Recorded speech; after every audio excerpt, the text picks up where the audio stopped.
అధ్యాయము 11వ వచనం నుంచి 15వ వచనం వరకు నేను చదువుతాను, జాగ్రత్తగా గమనించండి. ఆదికాండము 13వ అధ్యాయము 11వ వచనం నుంచి. కాబట్టి లోతు తనకు యోర్దాను ప్రాంతమంతటిని ఏర్పరచుకొని తూర్పుగా ప్రయాణం చేసెను. అట్లు వారు ఒకరికొకరు వేరైపోయేది. అబ్రాము కానాలులో నివసించెను. లోతు ఆ మైదానమందున్న పట్టణంలో ప్రదేశంలో కాపురం ఉండి సొదొమ దగ్గర తన గుడారము వేసుకున్నాడు. సొదొమ మనుషులు దుష్టులను యెహోవా దృష్టికి బహు పాపులై ఉండేది. లోతు అబ్రాహామును విడిచిపోయిన తర్వాత యెహోవా, ఇదిగో నీ కనులెత్తి నీ ఉన్న చోటు నుండి ఉత్తరపు తట్టు, దక్షిణపు తట్టు, తూర్పు తట్టు, పడమర తట్టును చూడుము. ఎందుగా నువ్వు చూస్తున్న ఈ దేశమంతటిని నీకును నీ సంతానమునకును సదాకాలం ఇచ్చేదను. మరియు నీ సంతానమును భూమి మీద నుండి ఇశ్వరుని వలె విస్తరింప చేసేదను. ఎట్లనగా ఒకడు భూమి మీద నుండి రేణువులను లెక్కింపగలిగినలా నీ సంతానము కూడా లెక్కింపవచ్చును. దేవుడు తన మాటలు దీవించిన గాక. ప్రార్థన చేసుకుందాం. పరిశుద్ధుడైన తండ్రి, ప్రేమ కలిగిన యేసయ్యా, మీకు వందనాలు, కృతజ్ఞత ఆస్తులు చెల్లించుకుంటున్నాం. ఈ ఉదయకాల సమయం మందు మరొకసారి ఈ రీతిగా నీ నామాన్ని బట్టి ప్రార్థన చేసుకోవడానికి, ఇదిగో ప్రభా మరలా ఈ రీతిగా కలుసుకోవడానికి ప్రభా ఎంత గొప్ప సాక్షి సంభవంగా ప్రభా మేము కూడుకోవడానికి మీరు చూపించిన కృపను బట్టి వందనాలు. ఈ చదవబడిన లేఖన భాగాన్ని ఈ దినమకై మీరు ఏర్పాటు చేశారు బట్టి వందనాలు. చెబుతున్న నాకు వింటున్న ప్రభావ బిడ్డలకు తండ్రి నీ ఆత్మ దయచేయండి. నీ ఆత్మ మాత్రమే ఇందులో ఉన్నటువంటి సంగతులు అర్థమయ్యేటట్లుగా బోధించగలదు, వివరించగలదు, అర్థం చేసుకున్నటువంటి కృప ఇవ్వగలదు తండ్రి. కనుక నీ ఆత్మ చేత ముద్రించి నాతో మాతో నేరుగా సూటిగా మాట్లాడి ఈ నామానికి మహిమ తెచ్చుకోమని మా ప్రభువైన యేసుక్రీస్తు అని మీ నామములో అడుగుచున్నాము. ఆమేన్. ఆమేన్. మంచిది. దేవుని యొక్క నామానికి మహిమ కలుగును గాక. Praise the Lord. హల్లెలూయా. సరే, చదవబడిన లేఖన భాగంలో నుంచి ఈ దినము కొరకు మనం ఏర్పాటు చేసినటువంటి అంశాన్ని రాసుకోండి. దేవుని పరిపూర్ణ చిత్తానికి వ్యతిరేకమైన సంబంధం. దేవుని యొక్క పరిపూర్ణ చిత్తానికి వ్యతిరేకమైనటువంటి సంబంధము. ఈరోజు మన అంశం అది. దీని కొరకు మనం ప్రార్థన పూర్వకంగా ఉంటాం. ఈ చదవబడిన లేఖన భాగంలో నుంచి ఆదికాండము 13వ అధ్యాయము 11 నుంచి 15 వచనాలు చదువుకున్నాం.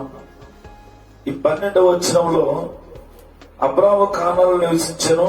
లోతు ఆ మైదానమందున్న పట్టణం ప్రదేశంలో కాపురం ఉండి సొదొమ దగ్గర తన గుడారము వేసుకొనెను. ఈ యొక్క ఆదికాండంలో ఈ సంగతులు మనందరికీ చాలా సందర్భాల్లో తెలుసు. దీని గురించి మీకు అనేక సార్లు వినుంటారు. అయితే దేవుడు ఈరోజు మనతో ఏం మాట్లాడబోతున్నాడు అనేది కూడా జాగ్రత్తగా విందాం. ఆశీర్వాదాలు ఎక్కడి నుంచి వస్తాయి? ఆశీర్వాదాలు అనేది ఎక్కడి నుంచి వస్తాయి? ఆశీర్వాదం ఎక్కడ ఉంటది? ఆశీర్వాదాలు ఎలాగొస్తాయి? ఈ రోజున మనం గమనించాల్సిన సంగతి. అబ్రాహాము ఎక్కడ ఆశీర్వదింపబడ్డాడు? అబ్రాహాము ఎక్కడ ఆశీర్వదింపబడ్డాడు? అబ్రాహాము యొక్క ఆశీర్వాదాలు ఎక్కడ ఉన్నాయి అనేది మనం ఈరోజు గమనిస్తే జాగ్రత్త గమనించండి. అబ్రాహామును దేవుడు ఎక్కడైతే ఉండాలి అనుకున్నాడో అక్కడ దేవుడు ఆశీర్వదిస్తాడు. ఏమండి, దేవుడు అబ్రాహాము ఎక్కడ ఉండాలి అనుకుంటాడో అక్కడ ఉంటే మాత్రమే దేవుడు అబ్రాహామును ఆశీర్వదిస్తాడు. ఎక్కడ ఉండాలో అబ్రాహాము ఎక్కడ ఉండాలో అక్కడ ఉంటేనే దేవుడు ఏం చేస్తాడు? అబ్రాహాముని ఆశీర్వదిస్తాడు. దేవుని యొక్క ఆశీర్వాదాలు అనేవి ఎక్కడ పడితే అక్కడ రావండి. దేవుని యొక్క ఆశీర్వాదాలు అనేవి ఎక్కడ పడితే అక్కడ ఉంటే అక్కడ రావు. అంటే నేనున్న చోటకి ఆశీర్వాదాలు రావాలి, నేనున్న దగ్గర ఆశీర్వాదాలు రావాలి, నిన్ను చేసిన వెంటనే ఆశీర్వాదాలు రావంటే ఆశీర్వాదాలు రావండి. ఎక్కడ పడితే ఎక్కడ ఉంటే అక్కడ ఆశీర్వాదాలు రావు. రూతు గనక తన సొంత దేశంలోనే ఉన్నట్లయితే ఆశీర్వాదాలు వచ్చేవి కావు.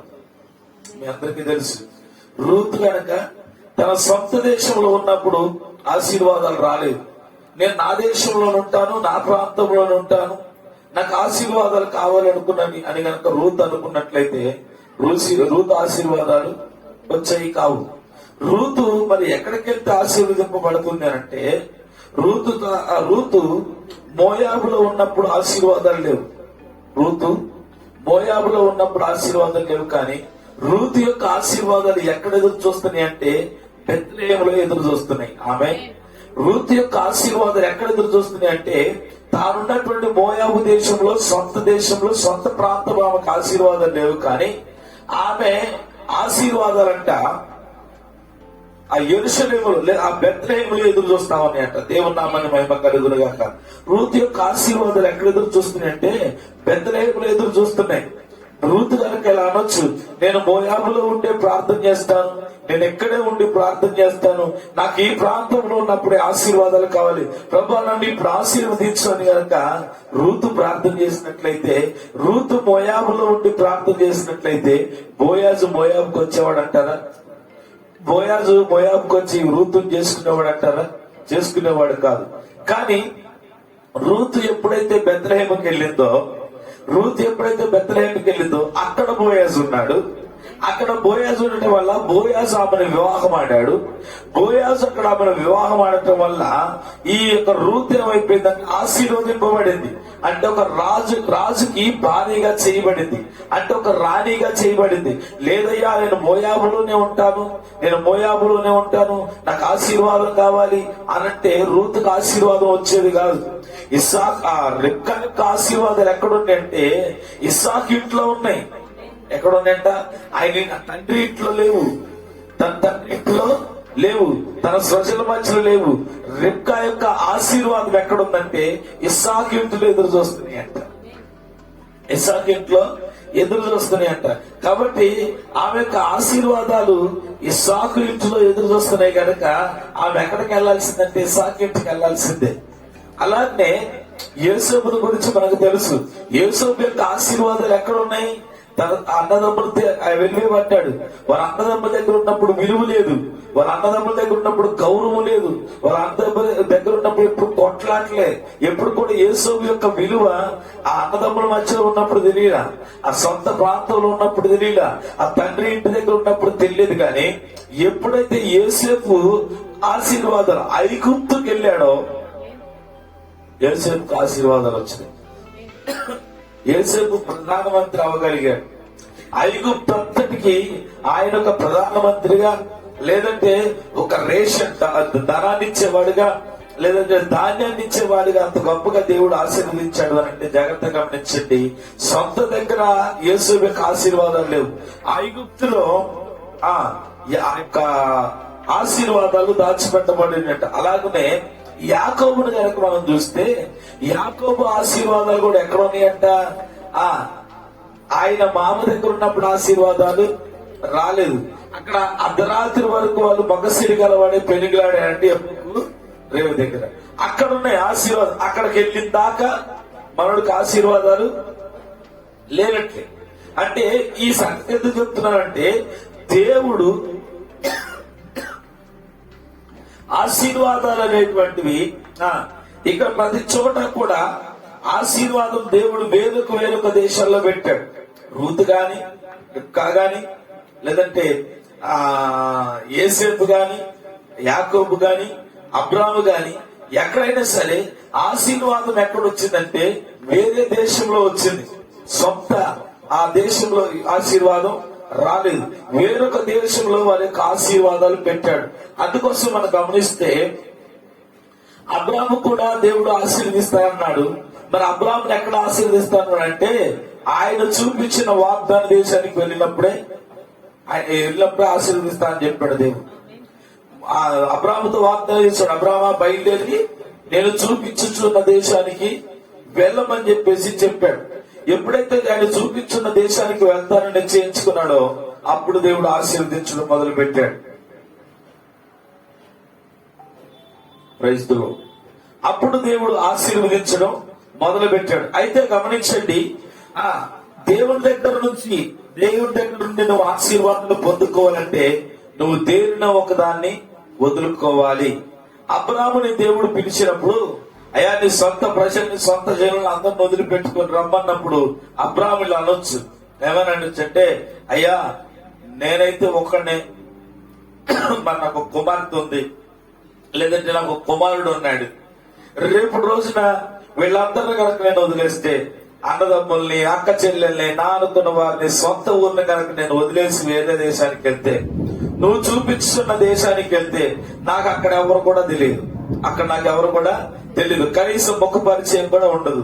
రేపు రోజున గనక ఒకవేళ నా కుమార్తె ఏదైనా ఫంక్షన్ చేయాలనుకుంటే, నా కుమార్తెకి ఏదో మెచ్యూర్ ఫంక్షన్ చేయాలంటే, లేదంటే నా కుమారుడికి ఏదైనా ఒక ఫంక్షన్ చేయాలనుకుంటే, నా అనుకున్న వాళ్ళ మధ్యలుంటే తలకు చెయ్యేస్తారు. మనకున్న అర్థమైన భాష అదే కదా. నా అనుకున్న వాళ్ళ మధ్యలో ఉంటే తలకు చెయ్యేస్తారు, ఏదో ఒక రకంగా రూపాయి పాపాయి సహాయం చేస్తారు. వీరి మధ్యలో ఉంటేనే బాగుంటది కదా, నువ్వేంటో అక్కడెక్కడికో వెళ్ళమంటున్నావు అని చెప్పేసి అబ్రాహాము అనొచ్చు. అవునా? అబ్రాహాముని నీ సొంత జనుల్ని, నీ తల్లిదండ్రులు అందరూ వదిలిపెట్టి వెళ్ళమంటే అబ్రాహాము ఇలా అనుండొచ్చు. కానీ అబ్రాహాము అలా అన్నాడా?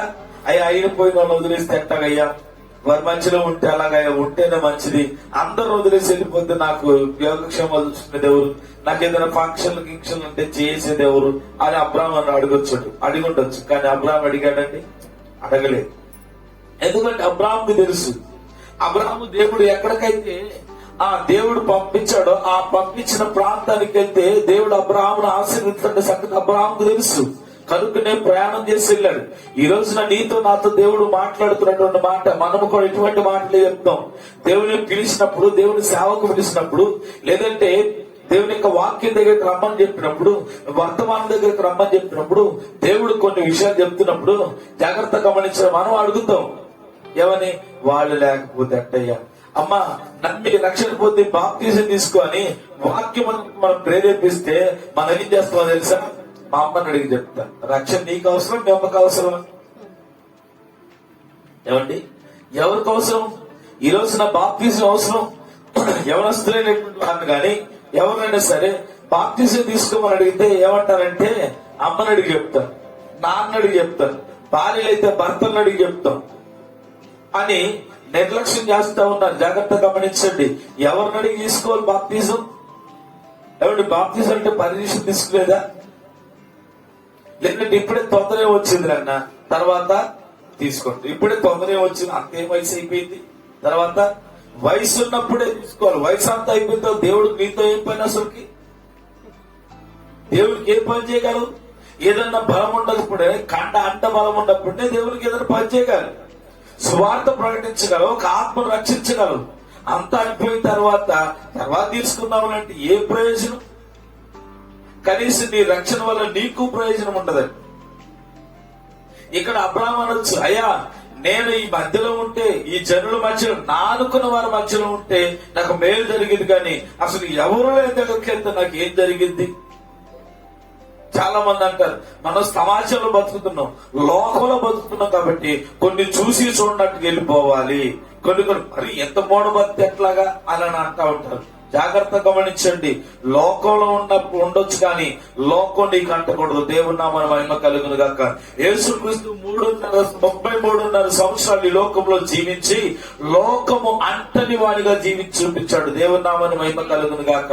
ఈ రోజున మన భక్తి ఏం చేస్తా ఉందంటే, మనం లోకంలో ఉంటున్నాగా నలుగురు ఏమనుకుంటారు ఈ పని చేయకపోతే, వాళ్ళు ఏమనుకుంటారు, వీళ్ళు ఏమనుకుంటారు, ఇలా చేస్తే ఏమనుకుంటారు, అలా చేస్తే ఏమనుకుంటారు, వాళ్ళు వీళ్ళు అనుకుంటారు అనుకున్నావు. కానీ ఎప్పుడైనా సరే, ఎక్కడైనా సరే ఒక చిన్న ఆలోచన చేసావా? దేవుడు ఏమనుకుంటున్నాడని ఆలోచన చేసావా? దేవుడు ఏమనుకుంటున్నాడని ఆలోచన చేశారు? ఒక ఫంక్షన్ చేయాలంటే, లేదంటే ఒక శుభకార్యం చేయాలి అంటే, లేదంటే ఒక ప్రాంతానికి వెళ్ళాలంటే, ఒక గొప్ప కార్యం ఏదైనా పని మొదలు పెట్టాలంటే, లేదంటే ఏదైనా ఒక పని ప్రారంభించాలి అని అంటే వెంటనే మనం చేయాల్సింది అంటే, దేవా నీ చిత్తం ఏంటి ప్రభు అని ప్రార్థన చేయవలసిన మనము ఏం చేస్తున్నామంటే, అమ్మో ఈ పని చేయకపోతే వాళ్ళు ఏమనుకుంటారో, వీళ్ళు ఏమనుకుంటారో, అట్లా అనుకుంటారో, ఇట్లా అనుకుంటారో, నలుగురు లేకపోతే రేపు సచిత్రత నలుగురు మన వెనకుంటారుగా. నలుగురు మన అనుకుంటారుగా. ఒక పాస్టర్ గారు అంట విశ్వాసం అడిగాడంట. ఏమని అడిగాడంటే, అన్న ఏంటన్నా ప్రార్థన రాకుండా ప్రార్థన రాకుండా అటు ఇటు తిరుగుతున్నావు, ఆదివారం ప్రార్థన రావు, బుధవారం ప్రార్థన రావు, ఏంటన్నా ప్రార్థన లేకపోతే ఎట్లాగన్నా అని అంటే, ఆ విశ్వాసం చెప్తున్నాడంట పాస్టర్ గారితో, ఏంటన్నా చెప్పండి, కుటుంబాన్ని పోషించుకోవాలి, 4 డబ్బులు వెనక్కేసుకోవాలి, 4 రాళ్ళు వెనక్కేసుకోవాలి కన్నా అన్నాడంట. నేనంట 4 రాళ్ళు వెనకేసుకుంటే కదన్నా రేపు పిల్లల పెళ్లి చేయాలన్నా, పిల్లలకు ఉద్యోగాలు చదువులు చెప్పించాలన్నా గానీ 4 రాళ్ళు వెనకేసుకోవాలన్నా, మరి 4 రాళ్ళు వెనకేసుకోవాలంటే కొద్దిగా కష్టపడాలి, తప్పదు కదన్నా అని చెప్పేసి ఆ యొక్క విశ్వాసం ఎప్పుడు కూడా సేవకుడు చెప్తా ఉండేవాడంట.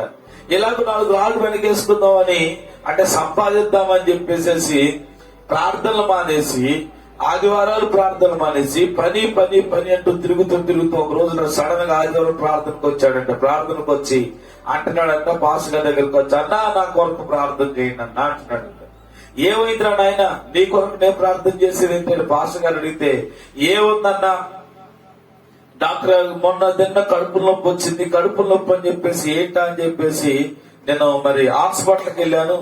హాస్పిటల్కి వెళ్ళి టెస్ట్ చేయించుకుంటే ఏమైపోయిందంటే కిడ్నీలో రాళ్లు ఉన్నట్టు తెలిసిందన్న, ఆ రాళ్లు కరిగిపోయేటట్టు ప్రార్థన చేయండి అన్న అంటే వెంటనే సేవకుడు అన్నాడంటే, ఏమన్నాడు అని అంటే, ఒరే నాయన నీకు కావలసిందే కదరా జరిగింది, ఎరా ప్రార్థనకు రా అన్నా అంటే ఎక్కడన్నా 4 రాళ్లు వెనకేసుకోవద్దు, రేపు కూతురు ఉంది, కొడుకు ఉంది, పెళ్లి చేయాలి, పక్షులు చేయాలి, 4 రాళ్లు వెనకేసుకోవాలి, 4 రాళ్లు వెనకేసుకోవాలి, ప్రార్థన లేకపోతే మరి తిరిగావు కదా, ఇక 4 రాళ్లు వెనక్కి వచ్చినాయిగా ఇంకెందుకు మళ్ళీ నీకు ప్రార్థన అన్నాడంట. దేవుని నామాన్ని మహిమ కలుగును గాక.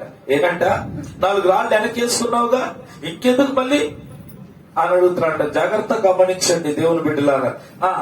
ఆశీర్వాదాలు అనేటువంటివి దేవుడు చూపించిన చోటుకి, దేవుడు వెళ్ళమన్న చోటుకు వెళ్తేనే ఆశీర్వాదాలు వస్తాయి. నేను ఉన్న చోటనే నాకు ఆశీర్వాదాలు రమ్మంటే రావండి. తప్పనిసరిగా జాగ్రత్త గమనించండి. నీకు ఆశీర్వాదం రావాలంటే నీవు దేన్నో ఒక దాన్ని విడిచిపెట్టవలసిన వాడై ఉన్నాడు. అబ్రహామును దేవుడు ఆశీర్వదించాలంటే అబ్రహాము తన సొంత ప్రజలను, సొంత దేశాన్ని, తల్లిని తండ్రిని విడిచి రావాలి.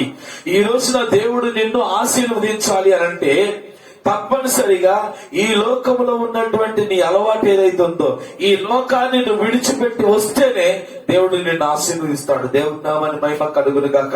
ఈ లోకంలో ఉన్నటువంటి శరీరాశ, నేత్రాశ, జీవపు నమ్మం అనేటువంటి దాన్ని కనుక నువ్వు వదిలిపెట్టగలిగితే, ఈ లోక విధానాన్ని, ఈ లోక జీవితాన్ని, ఈ లోకానుసారమైనటువంటి భక్తిని, ఈ లోకానుసారమైనటువంటి సిద్ధాంతాన్ని, ఆచారాలను విడిచిపెట్టి కనుక నువ్వు దేవుని ఎదుకు రాగలిగితే, వాగ్దాన దేశం దగ్గరకు రాగలిగితే దేవుడు నిన్ను ఆశీర్వదిస్తాడు. దేవుడి నామానికి మహిమ కలుగును గాక. నాకు లోకము కావాలి, దేవుడు కావాలంటే కుదరదండి. బుధవారం, శుక్రవారం, ఆదివారం ప్రార్థనకు వస్తాను, మిగతా వారాలన్నీ నా ఇష్టం వచ్చినట్టు ఏమి తిందునా, ఏమి తాగుదునా, ఏమి ధరించుకుందునా అన్నట్లుగానే ఉంటాను. ఆశీర్వాదాలు రావాలంటే అన్నట్టు పడి జరగనటువంటి సంగతి. సగం లోకం, సగం దేవుడు అన్నట్లుగా ఉంటే దేవుడు నిన్ను ఆశీర్వదించడు.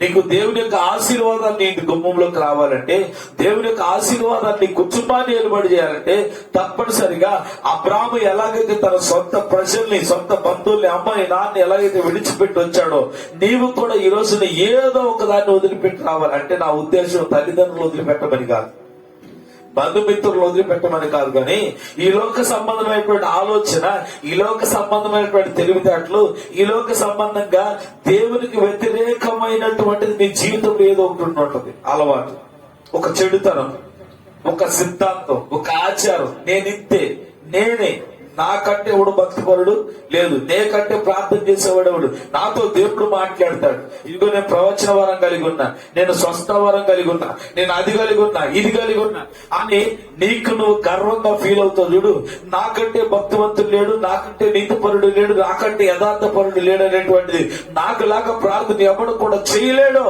అనేటువంటిది చూసి దాన్ని వదిలిపెట్టి రావాలి. అప్పుడు దేవుడు నిన్ను ఆశీర్వదిస్తాడు. నీ గర్వాన్ని, నీ హోదా, నీ పలుకుబడి, నీ పేరు ప్రఖ్యాతలు, ఈ లోక సంబంధమైనటువంటి వాటిని ఎప్పుడైతే నువ్వు వదిలిపెట్టి నిన్ను నువ్వు తగ్గించుకుని దేవుని ఎందుకు వస్తావో అప్పుడు దేవుడు నిన్ను ఆశీర్వదిస్తాడు. దేవుని నామాన్ని మహిమ కలుగును గాక. ఏదో ఒకటి వదిలిపెట్టాలి దేవుని ఎందుకు నువ్వు రావాలంటే. జాగ్రత్తగా గమనించండి. ఆశీర్వాదం రావాలంటే, దేవుడు ఆశీర్వాదాలు రావాలంటే వదిలిపెట్టాలి. అదే విధంగా దేవుడు ఎక్కడ పడితే అక్కడ మాట్లాడాడు, ఎక్కడ పడితే అక్కడ మాట్లాడు. దేవుడి కంటే ఒక ప్రత్యేకత ఉంది. నువ్వు పాపంలో ఉంటే పాపాన్ని జరిగించుకుంటూ దేవుడు మాట్లాడమంటే మాట్లాడతాడా? నీవు పాపము జరిగిస్తూ కూడా దేవుడు నీతో మాట్లాడుతున్నంటే దేవుని ఆత్మ దెయ్యపాత్మ ఒకసారి ఆలోచించుకో. చెడుతనం మనలో ఉంటుంది, దురాలవాట్లు మనలో ఉంటాయి, పాపకు సంబంధించినటువంటి కారణములు మనతో ఉంటాయి. మళ్ళీ ప్రార్థన చేయగానే దేవుడు నాతో మాట్లాడుతున్నాడు అంటే పచ్చబద్ధికుడే. పాపం ఉన్న దగ్గర దేవుడు ఉండడు. ఏమండి, వెలుగున్న దగ్గర చీకటి ఉన్న దగ్గర వెలుగు ఉంటుందా? ఎన్నడూ కూడా ఉండదు, చాలదంతే. అంటే పాపం మన హృదయంలో ఉండి, చెడుతనం మన హృదయంలో ఉండి, మనం ప్రార్థన చేయగానే అబ్బో దేవుడు నాతో మాట్లాడాడు అని అంటే మాత్రం అది అబద్ధమే. అది అబద్ధమే. ఈ రోజున దాన్ని విడిచిపెట్టి రావాలి. మోషేని ఒక ప్రత్యేకమైనటువంటి స్థానంలోకి పిలిపించాడు. ఆ మండుచున్న పొదలోకి ఆయన దగ్గర ఆ పర్వతంపై ఆకర్షణ అనేటువంటి వర్తమానంలో మాట్లాడతాడు. ఆ మండుచున్న పొద ఆ పర్వతం మీద ఉన్నప్పుడు అక్కడ మోషేని ఆకర్షించి దేవుడు అక్కడ మాట్లాడాడంట మోషేతో. ఏమండి, అలాగే ఏలియాను కూడా ఒక ప్రత్యేకమైనటువంటి స్థలంలో ఏలియాతో మాట్లాడాడు. అలాగనే యేసుక్రీస్తు కూడా ఒక ప్రత్యేకమైనటువంటి వాడిగా ప్రత్యేకమైన స్థలాల్లో ఆశీర్వదించడం మొదలు పెట్టారు. అంటే ఎందుకు ఈ సంగతి చెప్తున్నారంటే, ఎక్కడ పడితే అక్కడ ప్రార్థనకు సమాధానం దేవుడు ఇచ్చే దేవుడు కాదు. ఆయనకంటే ఒక ప్రత్యేకత కావాలి. నీవు ఉన్నటువంటి ఇంటిలోనే సరే ఆయన కొరకు ఒక ప్రార్థనా సమయాన్ని మనం ఇల్లు కట్టుకునేటప్పుడు అన్నిటికీ ఇల్లు కట్టుకుంటాం. వంటగది ఎలా ఉండాలో, బెడ్రూమ్ ఎలాగ ఉండాలో, కిచెన్ ఎలాగ ఉండాలో, హాల్ ఎలాగుండాలో అన్ని డిసైడ్ చేసుకొని ఇల్లులు కట్టుకుంటాం. కానీ ఎన్నడైనా ఆలోచించారా, దేవుని కొరకు మన ఇంటిలో ఒక రూమ్ ప్రతిష్ఠించాలి, ఆ రూమ్ లో మేమందరం కూడా కుటుంబం కలిగి ప్రార్థన చేయాలి అని నీ గది ప్రార్థన గది నువ్వు ఏర్పాటు చేసుకోగలరా? నూతనంగా కట్టించుకోగలిగేవారు సరే, కట్టించుకున్న వారికి సరే, ఇంతకు ముందు ఉన్నటువంటి దానిలో సరే, ఇది ప్రార్థన కొరకు గది అని చెప్పేసి మీరు ఎప్పుడైనా కేటాయించుకున్నారా? దేవుడికి ఒక ప్రత్యేకమైనటువంటి గది ఉండాలి. ఎందుకే చెప్తున్నారంటే, గలిబిలున్న దగ్గర దేవుడు ఉండడు. గలిబిలున్న దగ్గర దేవుడు ఉండడు. ఎప్పుడైనా సరే ఆ గలిబిలు జరుగుతున్నప్పుడు పరిశుద్ధాత్మ వెళ్ళిపోతాడు. ఆయన ప్రశాంతంగా ఉన్న చోటనే దేవుడు నీతో మాట్లాడతాడు. ఒక ప్రత్యేకమైనటువంటి స్థానంలో గలిబిలున్న చోట దేవుడు అన్నాడు కూడా ఉండదు. మీరు గమనించవచ్చు. యాయీరు కుమార్తెను గురించి చూద్దాం. యాయీరు కుమార్తె చనిపోయింది. యాయీరు కుమార్తె చనిపోయిన తర్వాత అక్కడ యేసుక్రీస్తు యాయీరు కుమార్తెను స్వస్థపరచడానికి వెళ్ళినప్పుడు అక్కడ అప్పటికే చాలా మంది అక్కడ వీణ వాయించే వాళ్ళు, డబ్బులు కొట్టేవాళ్ళు, పాడి సిద్ధం చేసేవాళ్ళు, ఏడ్చేవాళ్ళు ఏడుస్తున్నారు, పాడి సిద్ధం చేసేవాళ్ళు పాడి సిద్ధం చేస్తున్నారు, దాని కొరకు డ్రమ్ములు వాయించే వాళ్ళు అక్కడ డ్రమ్ము వాయిస్తున్నాడు. అక్కడ ఒక గందరగోళమైనటువంటి వాతావరణం ఉన్నప్పుడు జాగ్రత్తగా గమనించండి, అక్కడ ఉన్నటువంటి వారందరూ కూడా దేవుడు తోలు వేశాడంట బయటికి. చదువుతారా మాటని? మార్క్స్ వార్త 5వ అధ్యాయము 40వ వచనం. మార్క్స్ వార్త 5వ అధ్యాయము 40వ వచనం.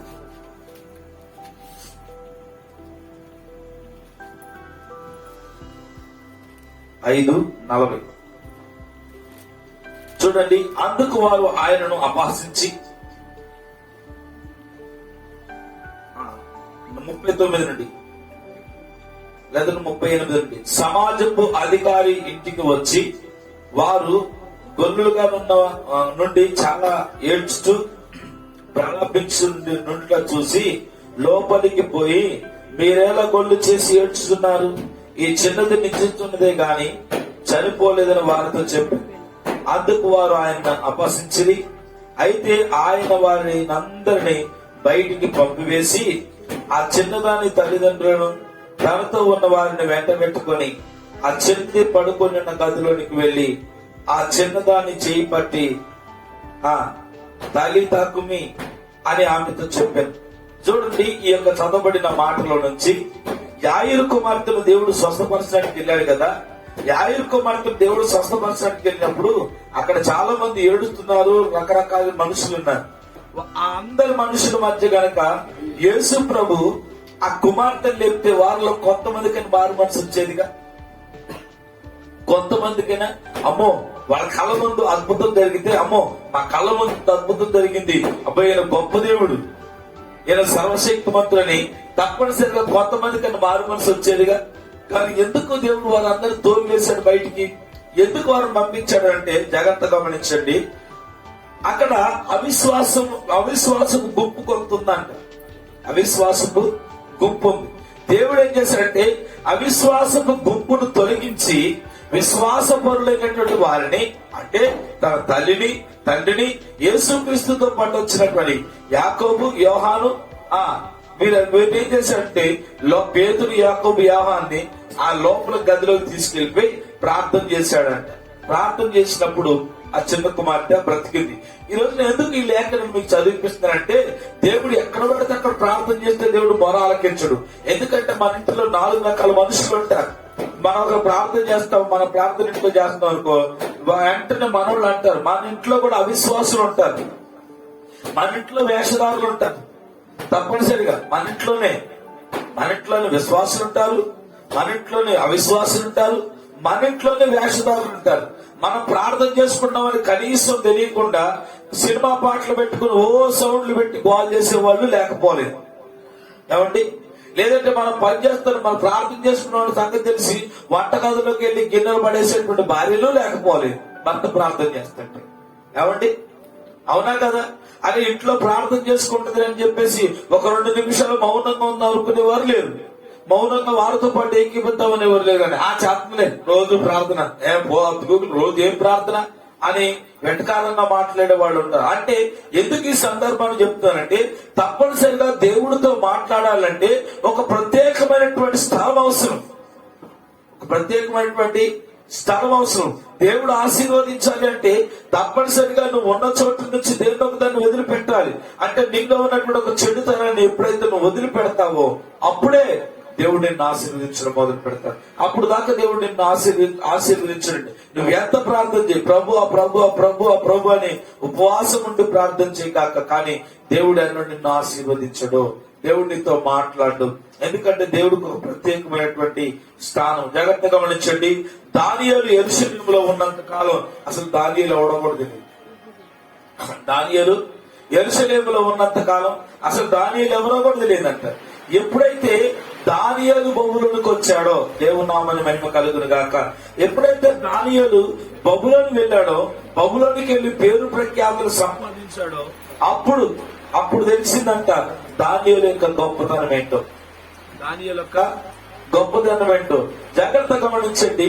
నేను కూడా సేవకు వచ్చినటువంటి కొత్తలో, లేదంటే సేవ కోసం అని చెప్పేసి నా ఉద్యోగాన్ని నేను డిజైన్ చేసి వచ్చినప్పుడు నా తల్లిదండ్రులు కానీ నా బంధువులు కానీ అన్నారు, ఎరా ఎంత మంచి శాలరీ వదిలిపెట్టి సేవకు వచ్చావు, ఏం సంపాదిద్దామని వచ్చావు, ఏం చేద్దాం అనుకుని వచ్చావు అని చెప్పేసి చాలా మంది నన్ను అవహేళన చేశారు. నన్ను పట్టించుకోలేదు, నాతో మాట్లాడలేదు. కానీ ఎప్పుడైతే నేను ఒక ప్రాంతంలో ఒక సువార్త ఉజ్జీవ కూడిక పెట్టిన తర్వాత, ఆ ఉజ్జీవ కూడికలో దేవుడు కొన్ని అద్భుత కార్యాలు చేయటం, కొన్ని స్వస్థ కార్యాలు చేయటం, అక్కడ ఒక 2000 మంది ప్రజలు పైగా రావటం, అక్కడ గొప్ప కూడికలు 3 రోజులు జరిగిన తర్వాత ఆ వాళ్ళ నోట వేల నోట మా తల్లిదండ్రులకి అందరికి బంధువులు తెలిసిపోయిన తర్వాత అప్పుడు తెలిసింది నా ఘనత.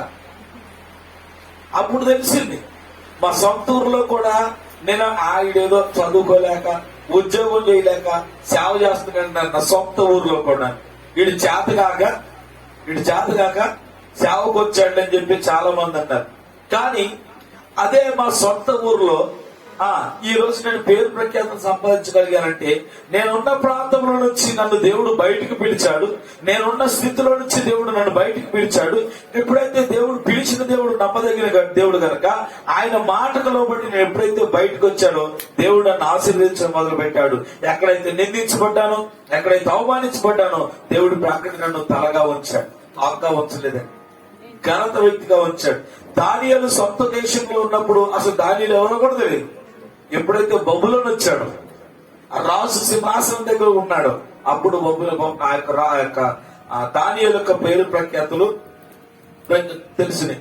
యేసేపు కూడా అంతే, ఇంటి దగ్గర ఉన్నప్పుడు ఏం తెలియలా. ఐగుప్తుకి వెళ్ళి ఒక రాజు ప్రధానమంత్రి అయిన తర్వాతే అందరికి యేసేపు యొక్క విషయం తెలిసింది. ఈ రోజు నా గొప్ప ఎప్పుడు తెలిసిందంటే, నువ్వు దేవుని యొద్దకు వచ్చినప్పుడే నీ పాపాన్ని విడిచిపెట్టి, నీ అతిక్రమాన్ని విడిచిపెట్టి, ఈ లోక సంబంధమైనటువంటి వాటిని వదిలిపెట్టి ఎప్పుడైతే నువ్వు ప్రత్యేకమైనటువంటి వాడిగా దేవుడి యొక్క వాగ్దానం దగ్గరకు నువ్వు వస్తావో అప్పుడు దేవుడు గొప్పగా ఆశీర్వదిస్తాడు. అప్పుడు ఎక్కడైతే నిందించబడతావో, అవమానించబడతావో అక్కడే దేవుడు నిన్ను తలగా ఉంచేటువంటి దేవుడు, ఆయన తలగా ఉంచేటువంటి దేవుడు. మీరు ఎక్కడుంటే అక్కడికి ఆశీర్వాదాలు రావు. ఈ రోజు మనకు వచ్చిన శక్తి అదే. ఆశీర్వాదాలు ఎందుకు కొరుగుతున్నా ఉన్నాయి తెలుసా? అసలు ఆశీర్వాదాలు మన మీదకి ఎందుకు రావట్లేదు అంటే, మనం ఎక్కడైతే ఉంటామో అక్కడికి మన ఆశీర్వాదాలు రావాలి. అంటే అర్థం ఏంటి? దేవుని కొరకు ఒక్క అడుగు నువ్వు ముందుకు వెయ్యి, దేవుని కొరకు ఒక్క అడుగు ముందుకు వెయ్యం, కానీ ఆశీర్వాదం మాత్రం వచ్చా. దేవుని కొరకు సాక్షిగా నిలబడవు, కానీ ఆశీర్వాదం వచ్చారు. నీకు తెలిసినటువంటి వాక్యం, నువ్వు నమ్మినటువంటి వాక్యం వేరే వాళ్ళకి చెప్పు, కానీ నీకు ఆశీర్వాదాలు వచ్చేయాలి. దేవుడు నీ జీవితంలో ఒక గొప్ప కార్యం చేస్తే దాన్ని సాక్ష్యం చెప్పు, కానీ ఆశీర్వాదం వచ్చేయాలి. ఇంకా చెప్పాలి అని అంటే నిన్నటిదినప్పుడు చెప్పాను నేను, మనందరికి ఒక అలవాటు ఉంటుంది. ఏంటంట? సినిమాలు చూసే అలవాటు, నాటకం చూసే అలవాటు. ఇవి పోగొట్టుకో, ఈ మాత్రం వదిలిపెట్టం, కానీ ఆశీర్వాదాలు ఇంటికి వచ్చేయాలి. ఆశీర్వాదాలు ఇంటికి వచ్చారు. చిన్న టీవీలు అయితే బొమ్మ సరిగ్గా కనపట్లేదని పెద్ద టీవీలు కొనుక్కుంటాం. పెద్ద టీవీలు, చిన్న టీవీలు అయితే బొమ్మ చిన్నగా కనపడుతుందని గోడకి ఎంత పెద్ద టీవీ కనిపిస్తాం. అవునా కదండి? ఎంత పెద్ద టీవీ పెట్టుకొని ఇంట్లో రకరకాల సినిమా పాటలు, ఆ పాటలు, ఈ పాటలు పెట్టుకుని లోక సంబంధమైనటువంటి వాటన్నిటి ఇంటిలో పెట్టుకొని ఆశీర్వాదాలు రావాలి అని ఎంత ప్రార్థన చేసినాడికి ఆశీర్వాదం రావట్లేదయ్యా, ఎంత ప్రార్థన చేసినాడికి కష్టం పోవట్లేదయ్యా, ఎంత ప్రార్థన చేసినాడికి అప్పు పోవట్లేదండి. ఎందుకు వస్తుంది?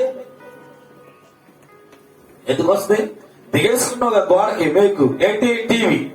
నువ్వు ఒక టీవీ ఇంకో టీవీ దొరుకుతుంది. ఏంటంట? నువ్వే ఒక టీవీ, నువ్వు వెళ్ళి ఇంకో టీవీ దొరుకుతుంది. అబ్బో, నీలో ఎన్ని బొమ్మలు ఉంటాయో అమ్మా! టీవీలో కంటే గొప్ప బొమ్మలు మనలో ఉంటాయి. అవునా కదండి? ఆలోచనలో రకరకాల బొమ్మ ఆడుతూ ఉంటుంది. ఈ రోజు వాటిని విడిచిపెట్టాలి. ఈ విడిచిపెట్టకుండా నేనున్న చోటకి ఆశీర్వాదాలు రావాలి అని అంటే కుదరదు. గుమ్మం ముందు ఇంతమంది గుమ్మడికాయ కడతారు, గుమ్మం ముందు ఇంతలో గుమ్మడికాయ కడతారు. మళ్ళీ ఆశీర్వాదాలు రమ్మంటే గుమ్మడికాయ ఎందుకు రాణిస్తుంది? రాణించిందా? రానిదు. దానియేలు ప్రార్థన చేస్తున్నాడంట.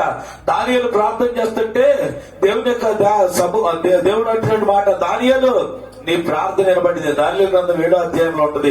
దానియేలు నీ ప్రార్థన అయితే వినబడిందయ్యా, కానీ నీకు ఆశీర్వాదాలు రాకుండా దురాత్మ అంధకార చీకటి శక్తులు మధ్యలో ఆపేసినయ్యా అంటున్నాడు.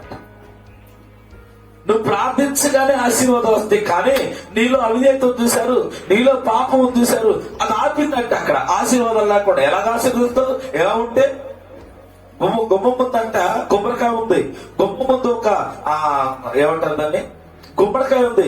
ఎలా గ్రహిస్తావు ఆశీర్వాదాలు? ఎలాగ ఆశీర్వాదాలు వస్తాయి? ఎలాగొస్తాయండి ఆశీర్వాదాలు? ఈ రోజున ఆలోచించారు. నిమ్మకాయలు కడతారు, 3 నిమ్మకాయలు. 3 నిమ్మకాయలే దెయ్యాలని భూతాలను ఆపేటట్లయితే ఈ రోజు ఈ ప్రార్థనలు ఎందుకు, ఈ వాక్యాలు ఎందుకు?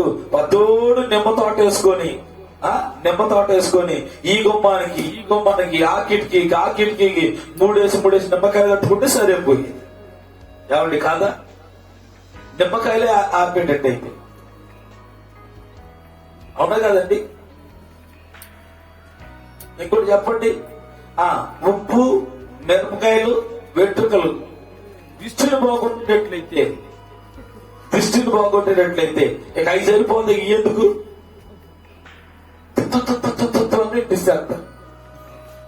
దిష్టి పోయినట్టు అవి దిష్టిని బాగొట్టినట్టయితే ఇక ఇవన్నీ ఎందుకు? ఆలోచించండి. అవునా కాదండి? ఇగో వీటిని వదిలిపెట్ట. దేవుని యొక్క ఆశీర్వాదాలు రావాలంటే వీటిని ఈ చేస్తాం.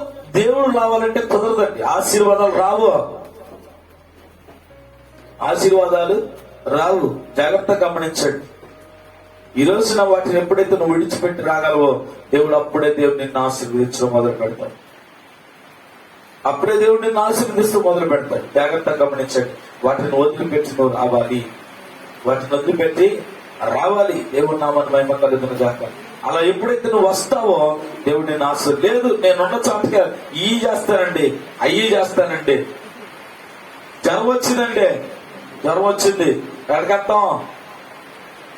తాయెత్తు కట్టించుకోవడానికి వెళ్తాం. మళ్ళీ మాస్టర్ గారు కూడా ముందేమో తాయెత్తు కట్టించుకుంటాం, తర్వాత ఏమో అయ్యగారు తినిపించి ప్రార్థన చేయించుకుంటాం. అది చేస్తాం, ఇది చేస్తామంటే కుదరదు. ఏదైనా ఒక దాన్ని విడిచిపెట్టాం, అప్పుడే దేవుడు నిన్ను ఆశీర్వదిస్తాడు.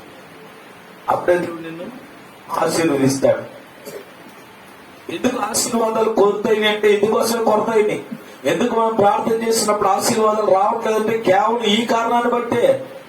మనం అటు లోకానుసారంగా ఉంటాం, ఇటు దైవికంగానే ఉంటాం. ఆశీర్వాదాలు రావాలని ప్రార్థన చేస్తూ ఉంటాం, నాకు స్వస్థత కావాలని ప్రార్థన చేస్తూ ఉంటాం, విడుదల కావాలని ప్రార్థన చేస్తూ ఉంటాం, విమోచన కావాలని ప్రార్థన చేస్తూ ఉంటాం. ఇలాగుంటే ఎన్నడూ కూడా దేవుడు ఆశీర్వదించడండి. దేవుడు ఎన్నడూ కూడా ఆశీర్వాదాలు రాని. ఎందుకు ఆలస్యమవుతుందంటే కారణం ఇదే. ఈరోజు వాక్యం వింటున్న ప్రియ సహోదరి సహోదరుల, ఇటువంటి తలంపులు ఏమి నీ జీవితంలో ఉన్నాయి ఒకసారి ఆలోచించు. అనేకం ఉన్నాయి, ఇంకా చాలా ఉన్నాయి. మనిషి పుట్టిన మొదలుకొని చచ్చేంత వరకు ఆచారం ఆచారం ఆచారం ఆచారం అని బ్రతుకుతున్నాడు తప్ప వాక్యం వాక్యం వాక్యం అని బ్రతికేవాడు లేదు. నలుగురు ఏమనుకుంటారని బ్రతికేవాడే కానీ యేసయ్య ఏమనుకుంటున్నాడని బ్రతికేవాడు లేడు. ఏమంటే కొత్తగా పెళ్ళైన తర్వాత 3వ నెల దాటక మునిపే రాకడకు రావాలి. ఏంటంట ఇది అంటారుగా, అల్లుడు ఇంటికి వచ్చి వెళ్ళాలంట. ఇది రాకడ పోకలు అంటారుగా. 3వ నెలలు తగ్గ ముందు రాయ, 3వ నెలలు తగిలిన తర్వాత వస్తే అంటే ఏం వెళ్ళిపోద్ది అత్త. 3వ నెలలు తగలక ముందే అల్లుడు అంటే అత్త ఇంటికి రావాలంటే. ఏం తగిలిన తర్వాత వస్తే ఏమైందా? అసలు తగలటం ఏంటి? పెళ్ళైన తర్వాత 3 నెలలు తగలక ముందే అల్లుడు అత్తగారింటికి రావాలి. ఎక్కడుంది ఇది? అమ్మా ఎక్కడుంది? రెక్క పెళ్ళై వెళ్ళి పిసాకి ఇంటికి వెళ్ళిపోయిన తర్వాత రాకడ పోకలు ఉన్నాయా? మరేమైపోతుంది మన క్రైస్తవ బ్రతుకులు? ఏమైపోతుంది ఇవన్నీ? ఈరోజు వాటిని విడిచిపెట్టిన బయటికి రావాలి. ఈరోజు వాటిని విడిచిపెట్టిన బయటికి రావాలి. ఎప్పుడైతే నువ్వు బయటకు వస్తావో దేవుడు అప్పుడే నేను ఆశీర్వదిస్తాను. వీటన్నిటిలో నుంచి నువ్వు బయటకు వచ్చేయాలి. ఈ సిద్ధాంతాల్లో నుంచి. ఎందుకు దేవుడు అబ్రాహాముడు తన తల్లిని తండ్రిని విడిచిపెట్టిగా మనకు తెలుసా? తన తల్లిని తండ్రిని సొంత జనులు ఎందుకు వదిలిపెట్టాలంటే యేసు ప్రభుకి తల్లిదండ్రుల విలువ తెలియ కాదు, బంధువుల విలువ తెలియ కాదు, బంధుత్వం విలువ తెలియ కాదు ఆయన రమ్మంది. ఎందుకు ఆయన అబ్రాహామును ఆశీర్వదించడం రమ్మన్నాడు అని అంటే, అబ్రాహాం యొక్క వారి మధ్యలో నుండి అబ్రహాం యొక్క తల్లిదండ్రులే గాని అబ్రహాం యొక్క పూర్వీకులే గాని వారందరూ కూడా విగ్రహారాధన చేసేవాళ్ళంట. ఆచారాలు సిద్ధాంతాలంటూ తిరిగేవారు. అబ్రహాం ఒక్కడే నీతిమంతుడు, అబ్రహాం ఒక్కడే ప్రార్థనాపరుడు. కనుక ఈ ప్రార్థనాపరుడు ఈ నీతిమంతుడు వారి మధ్యలో ఉంటే ఎంత ప్రార్థన చేసినా వాళ్ళు చెప్పినట్లుగా ఆచారం చేయాలని. అందుకోసం దేవుడు ఏమన్నాడంటే తల్లిని తండ్రిని సొంత చేయాలని వదిలిపెట్టమంటే ఆచారాలు సిద్ధాంతాలు కట్టుబాట్లు వదిలిపెట్టి బయటికి రా అని పిలిచాడు. అంతేగాని దేవుడికి కుటుంబ విలువ తెలియ కాదు. ఎంత కఠినాడండి దేవుడు. తల్లిని తండ్రిని అందరూ వదిలిపెట్టి రమ్మన్నాడు అంటే అది కాదండి. వాళ్ళ సిద్ధాంతాలు, వాళ్ళ ఆచారాలు, వాళ్ళ కట్టుబాట్లు ఏదైతే ఉన్నాయో వాటన్నిటిని విడిచిపెట్టి రమ్మన్నాడు. ఒక ఆయన అంటాడంట భార్యతో, ఏమే నేను దచ్చాను అనుకున్నా, ఏమనుకున్నా చేతికి కూడా గాజులు కూడా లేవు, అన్నం పెట్టేటప్పుడు గాజులు వేసుకోవాలని తెలియదా అని అంటాడంట. గాజులు వేసుకోవాలి అన్నం వేసుకోవాలి, అన్నం తినకపోతే రుచి రాదా? గాజులు వేసుకొని అన్నం పెట్టకపోతే రుచి రాదా? కూర అన్నం అంటే గాజులు వేసుకొని తింటే ఒక రుచి, గాజులు వేసుకోకుండా అన్నం పెడితే ఇంకొక రుచి ఉంటుందా? వాళ్ళ ఐదో సంఘ పెద్ద, వాళ్ళ ఐగారు మన సంఘ పెద్ద, సంఘంలో ఒక సంఘ పెద్ద. ఈయనకంట గాజులు వేసుకుని భార్య అన్నం పెట్టాలంట. ఇదిగో ఇటువంటి వాటిలో వచ్చి పెట్టినాం. ఇటువంటి వాటిని బయటకు, ఇటువంటి వాటిలో నుంచి నువ్వు బయటకు వచ్చాడు. ఎప్పుడైతే నువ్వు ఇటువంటి వాటిలో నుంచి బయటకు వస్తావో దేవుడు నిన్ను ఆశీర్వదించడం మొదలు పెడతాడు. దేవుని నామానికి మహిమ కలుగును గాక. జాగ్రత్త గమనించండి. నేను త్వరగా ముందుకు వస్తాను. ఎంత ఎక్కడ పడితే నువ్వు ఎక్కడుంటే అక్కడ రమ్మంటే దేవుడు ఆశీర్వాదం రావు. వీటిని వదిలిపెట్టాలి. నువ్వు ఉన్న చోట అంటే అర్థం చేసుకోండి, అదే పాపంలో ఉంటూ, అదే ఆచారాల్లో ఉంటూ, అదే కట్టుబాట్లలో ఉంటూ జాగ్రత్త గమనించండి. ఉన్నట్లయితే దేవుని యొక్క ఆశీర్వాదాలు రావండి. దేవుని యొక్క ఆశీర్వాదాలు రావు. ఎప్పుడైతే నువ్వు వాటిని విడిచిపెట్టి బయటకు వస్తావో అప్పుడే దేవుడు నేను ఆశీర్వదించడం మొదలు పెడతాడు. ఇప్పుడు జాగ్రత్తగా గమనించండి. దేవుడు అబ్రాహాముని ఆశీర్వదించడానికి ఆ తల్లిని తండ్రిని వదిలిపెట్టి రమ్మన్నప్పుడు ఇంకో సంగతి చెప్తాను. అబ్రహాముకు తెలియకుండానే అబ్రహాముకు ఒక సంబంధం ఉందంట. ఏంటయ్యా అంటే జాగ్రత్తగా గమనించండి. కొన్నిసార్లు కొన్ని తప్పుడు సహవాసాలు తప్పనిసరిగా మనతో వస్తాయి. కొన్నిసార్లు కొన్ని తప్పుడు సహవాసాలు మనతో వస్తాయి. మనం పిలవకపోయినా మనం బయలుదేరితే వెళ్తాం అనుకోండి ఎక్కడికైనా, ఆడు కూడా వస్తానంటాడు. వద్దానులేము, మొహమాటం, రమ్మని చెప్పలేము, వద్దు అనలేం, రమ్మని చెప్పలేము. మనకు తెలియకుండానే కొన్ని తప్పుడు సహవాసాలు మనతో కలుస్తాయి.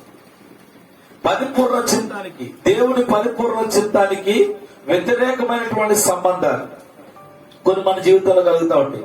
మన ఒక మంచి పనికి వెళ్తూ ఉంటాం, ప్రార్థన చేయడానికి వెళ్తా ఉంటాం అనుకుంటాం. ఒక అవిశ్వాసం అంతా వస్తుంటాడు, వాడు మన బెస్ట్ ఫ్రెండ్. అసలు అవిశ్వాసం బెస్ట్ ఫ్రెండ్ చేసుకోవడం మనం చేసిన తప్పు. మనలో ఒక మంచి ప్రార్థన చేసుకోవడం మనం వెళ్తున్నప్పుడు వాడు వెనక వస్తూ ఉంటాడు. వాడు వెనక వచ్చి ఏం చేస్తాడు తెలుసండి? ప్రార్థన కొడుకులో కూర్చుంటుంది. ఏట్రా బౌరు పడుతుంది కదా, అలా బయటకు వెళ్ళొద్దామంటే ప్రార్థన కొడుకులోకి బయటికి తీసుకెళ్ళిపోతాడు. జరుగుతుందా లేదండి? వాడు మనతో పాటు పొద్దున్నే టిక్ టాక్ కుర్రాడు యవనస్తులు ఏం చేస్తారంటే మందిరాడికి వెళ్దాం కదా ఆస్తిని బయలుదేరి రోడ్డు మీద వస్తా ఉన్నప్పుడు మధ్యలో ఒకడు కలుగుతాడు. స్టీఫెన్ పొద్దాకులు పని ఏం లేదు, రా కసేపాటి వెళ్దాం అంటే ఈడొచ్చి పని చేయాల్సినాడు. వాడితో పాటు వెళ్తాం, ఇక్కడ దేవుని పని ఆగిపోతాం. అవునా కదండి? వీడు మాత్రం ప్రార్థనకు రావాలని వస్తున్నాడు, మధ్యలో కలుస్తున్నాడు. వద్దని లేడు, రమ్మని అనలేడు, వచ్చి మందిరంలో కూర్చుంటాడు. మందిరంలో కూర్చున్న తర్వాత మందిరంలో ఏదో కొద్దిగా వాడికి తీసుకనిపించి వాడికి ఇబ్బందికరంగా అనిపించింది అనుకోండి, వాడు చెడింది కాక వీళ్ళు కూడా జడగొడుతూ ఉంటాడు. ఈ రోజున జరుగుతుంది అది. అవునా కదండి? ఉద్దేశపూర్వకంగా ఎవరిని రమ్మని చెప్పలేదు, కానీ వద్దే మాత్రం వద్దాలేదు. క్రైస్తవులకు వచ్చినటువంటి చిక్కది ఏంటి అంటే, చాలా మంది అంటారు, అన్నా నేను ఆమెను మారుతాం అనుకొని వెళ్ళానన్నా, నేను ఆమెను మారుతా. అమ్మా ఆమె ఒక విశ్వాసి కదా, అవిశ్వాసి కదా, ఆమెతో పాటు ఒక క్రైస్తవురాయిలో ఉండి ఒక దేవుని నమ్ముకొని పెట్టవై నువ్వు ఎందుకు వెళ్ళావంటే, చిచ్చి సినిమా చూడాలని నా ఉద్దేశం కాదన్నా. మరి ఎందుకు వెళ్ళావమ్మా తోడంటే, అలాగే ఎట్లయినా సరే దేవుని ఒక వాక్యం చెప్పి మార్చాలి అని లేదు అమ్మా, మార్చాలనేది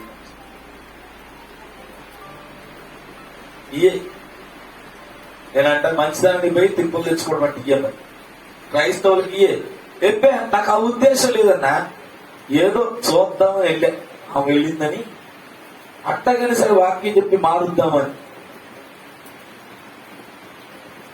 ఈ రోజున అటువంటి సంబంధాలు కలిగి ఉంటున్నారు. అటువంటి సంబంధాలు మనం బయటకు వదిలిపెట్టాం. ఉద్దేశపూర్వకంగా వారిని రమ్మని చెప్పలేము, కానీ వచ్చిన వారిని కలుస్తారు. మీరు ఎవరిని వద్దని చెప్పలేదు. ఎవరైతే మీతో వస్తున్నారో వారే మీకు అపాయాన్ని తీసుకొస్తారు. ఎవరైతే మీతో వస్తున్నారో వారే అపాయాన్ని తీసుకొస్తారు. ఇప్పుడు జాగ్రత్తగా గమనించండి. అబ్రాహాముకు తనకి ఇవ్వబడినటువంటి స్థానంలో సరిగ్గానే ఉన్నాడు, కానీ మధ్యలో ఎవరు కలిశారంట? లోతు కలిశాడు. లోతు కలిసిన దగ్గర నుంచి జాగ్రత్త గమనించండి. లోతు ఎప్పుడైతే అబ్రహామును కలిశాడో లోతుకు లోక సంబంధి. ఇప్పుడు దేవుడు అసలు అబ్రాహామును పిలిస్తే ఈ లోక సంబంధమైన వారాల నుంచి బయటికి రమ్మని, కానీ అబ్రహాము తెలియకుండానే అబ్రహాముతో లోతు కలిశాడు. ఇప్పుడు లోతు ఏమంటాడంటే తిట్టును లేడు. ఎందుకు? లోతు అబ్రహాము తమ్ముడు కొడుకు గారు కాబట్టి ఇప్పుడు పొమ్మని అనలేడు, అట్లా రమ్మని అనలేదు. లోతు ఉన్నంత కాలం దేవుడు అబ్రహాముని ఆశీర్వదించలేదని బైబిల్లో స్పష్టంగా ఉంది. లోతు విడిచి వెళ్లిన తర్వాత అబ్రాహాముని దేవుడు ఆశీర్వదించినట్టుగా బైబిల్ రాయబడింది. అంటే లోతు లాంటి స్వభావం, లోతు లాంటి అలవాట్లు, లోతు లాంటి కట్టుబాట్లు, లోతు లాంటి ఆవిర్భావాలు కలిగిన వారు కనుక మనతో ఉంటే దేవుడు ఎన్నడూ కూడా మనం ఆశీర్వదించాడు. అది వ్యతిరేకమైనటువంటి సంబంధం. ఆ సంబంధం ఎప్పుడైతే మనలో నుంచి బయటికి వెళ్ళిపోద్దో అప్పుడే దేవుడు మనల్ని ఆశీర్వదిస్తాడు. అప్పుడే దేవుడు మనల్ని ఆశీర్వదిస్తాడు. ఆ లోతు లాంటి ఎప్పుడైతే దేవుడు అబ్రాముని విడిచి వెళ్ళిపోయాడు, అబ్రాముని దేవుడు ఆశీర్వదించడం మొదలు పెట్టాడు. జాగ్రత్తగా గమనించండి. మనకు తెలియకుండానే వాళ్ళ గురించి కలిశాడంట. మనకు తెలియకుండానే వచ్చి కలుతాడు. నువ్వు దేవుని యొక్క వాక్యము దేవుని యొక్క కుటుంబంలో జతపరచడం కాదు, కానీ దేవుడు పుట్టాడు అంటే జాగ్రత్తగా గమనించండి. చాలా మంది మేము పలానా సంఘం అండి, పలానా సంఘం అండి. సంఘం పేరు చెప్పినంత మాత్రం నువ్వు పరలోకానికి వెళ్ళదు. నేనంటాను, నువ్వు సంఘంలో చేరడం కాదు చేయాల్సింది, నువ్వు పుట్టాలి. ఆమె నువ్వు పుడితేనే ఆశీర్వదింపబడతావు. జత చేయబడ్డం వల్ల ఇప్పుడు నేను పలానా సంఘపోడిని, నేను పలానా సంఘం, నేను పలానా సంఘం అని చెప్పుకోవడం వల్ల ఏ మేలు ఉండదు. కానీ ఆ సంఘంలో నువ్వు పుట్టాలి. అంటే ఏంటయ్యా అంటే సంఘానికి రావటం మాత్రమే కాదు, నేను సంఘ సభ్యుడిని, నువ్వేదో సంఘ సభ్యుడిగా ఉండటం కాదు, కానీ దానిలో నువ్వు పుట్టాలి. అంటే నువ్వు తిరిగి జన్మించాలి. నువ్వు పుట్టాలి సంఘంలో, చేర్చబట్టం కాదు. నువ్వు చేర్చబట్టం కాదు సంఘంలోకి. ఈ రోజున నేను పలానా సంఘానికి వెళ్తున్నానండి, నేను పలానా సంఘం నాది, నేను పలానా సంఘం అని చెప్పేసి ఈ రోజుకి బాప్తీసం లేనటువంటి వాళ్ళు లేకపోవాలి. వాళ్ళు సంఘ సభ్యులుగా పిలువబడతారా? కుటుంబం అని ఎవరిని చెప్తారు చెప్పండి? మన కడుపును పుట్టిన వాళ్ళు, మన రక్త సంబంధికుని మన కుటుంబంగా ఇస్తాం. ఎవరో తీసుకొచ్చి దత్తత తీసుకుంటాడు, కుటుంబంగా అవుతాడా? అవుతానండి? అప్పుడు ఈరోజు నువ్వు సంఘ సభ్యుడిగా కాదు, కానీ ఒక కుటుంబం అవ్వాలి. ఈరోజు సంఘంలో నువ్వు చేర్చబడటం కాదు, సంఘంలో నువ్వు పుట్టేవాడిగా ఉండాలి. పుట్టేవాడిగా ఉండాలి. నువ్వు సంఘంలోకి రావడం నీ ఇష్టం, కానీ పుట్టడం నీ ఇష్టం కాదు. సంఘంలోకి రావడం నీ ఇష్టమే, కానీ పుట్టడం నీ ఇష్టం కాదు. అది దేవుని చిత్తమయ్యింది. జాగ్రత్తగా గమనించు. అదేనంట దేవుని చిత్తమైంది. ఇదంతా నేను ఎందుకు చెప్తున్నానంటే, వ్యతిరేకమైనటువంటి సంబంధాలు మనం కలిగి ఉంటాం. సంఘానికి వస్తా ఉంటాం, మనతో పాటు లోతులైనటువంటి తీసుకొస్తాం. వాడు అంటాడు, దేవుని యొక్క వాక్యం చెప్తున్నప్పుడు, దేవుని చేత ఆత్మ చేత బలంగా నువ్వు ప్రేరేపించబడి బాప్తీసం తీసుకుందాం అనుకున్నప్పుడు పక్కనే ఉంటాడు లోతులు అంటాడు, అరే నీతో పాటు ఉండగా నేను నీకంటే ముందు నుంచి వస్తున్నా, నేనే తీసుకోలేదు బాప్తీసం, నీకెందుకు నాక మొన్న వచ్చావు అని లోతులు లేకపోవాలి. అవునా కదండి? చూడండి, ఈ రోజున ఇటువంటి సంబంధాలను బయటికి రావు. దేవుడు నిన్ను ఆశీర్వదించాలి అంటే, దేవుని యొక్క మేలును పొందుకోవాలంటే, దేవుని యొక్క కృపను పొందుకోవాలంటే తప్పనిసరిగా ఈ లోతు లాంటి స్వభావాల నుంచి, లోతు లాంటి ఆలోచనల నుంచి నువ్వు బయటికి రావాలి. ఇటువంటి వ్యతిరేకమైనటువంటి సంబంధాలు నా జీవితంలో ఏమో సరి చేసుకోవాలి.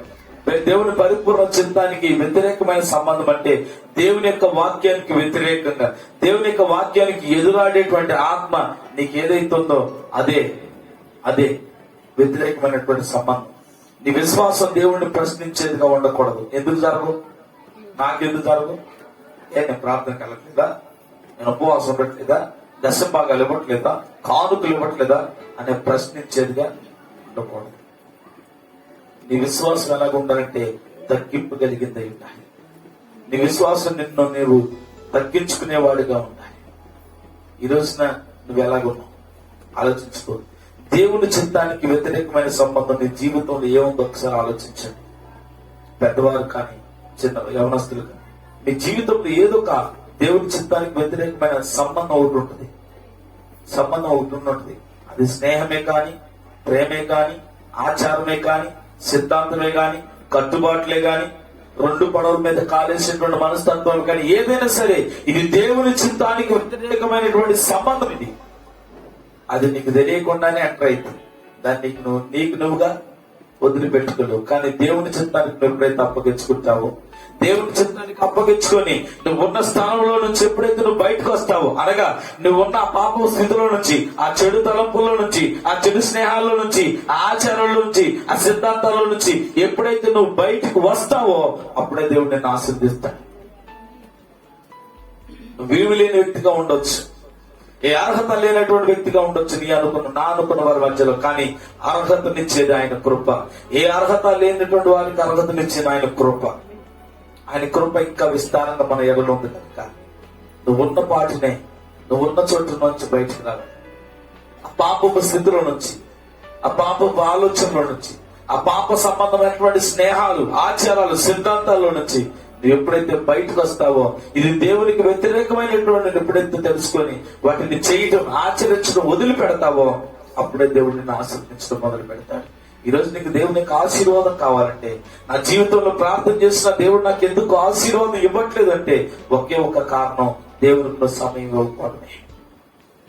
దేవునికి సమయం ఇవ్వడం కూడా ఒక వ్యతిరేకమే. దేవునికి సమయం ఇవ్వటం కూడా, ఇవ్వకపోవడం కూడా దేవునికి వ్యతిరేకమైన సంబంధమే. నువ్వు దేవునికి సమయం ఇవ్వట్లేదంటే వేరొక దానికి దేనికో సమయం ఇచ్చావు.